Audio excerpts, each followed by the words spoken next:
Osiyo ayig'i laqabini olgan kurashchi.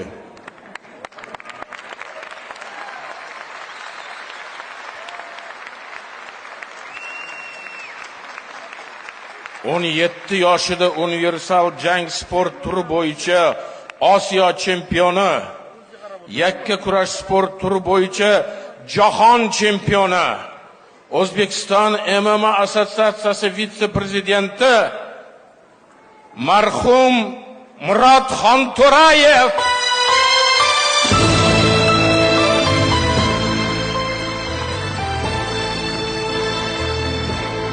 Sahnaga Murod Xonto'rayevning oila a'zolarini taklif etamiz.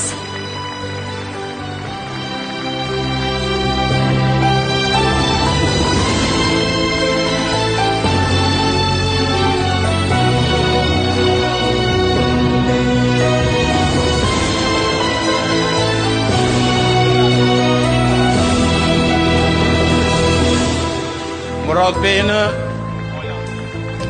validay muhtaramalari, qadar buzrukvorlari, oila a'zolari va ukasi, qarsakiylar, azizlar, Alloh rahmatiga olgan bo'lsin.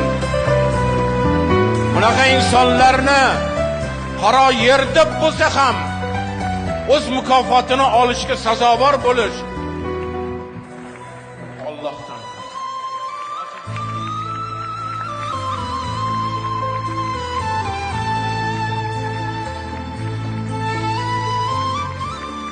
Olqishlab qo'yamiz aziz do'stlar, muhtaram mehmonlar. Biz Murodbekni har bir yutug'idan ko'nglimiz quvonchga to'lardik.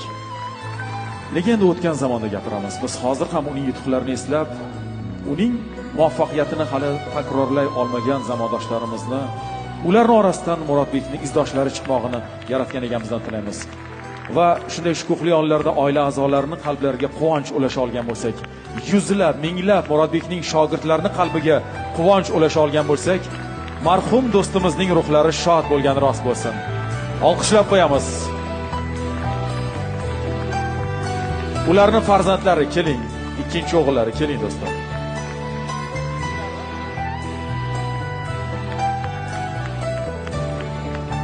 Munosib izdoshlar Alloh nasib etsin.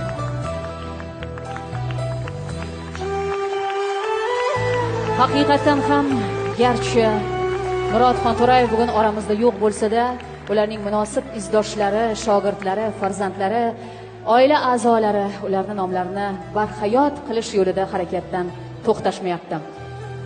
Olqishlaringiz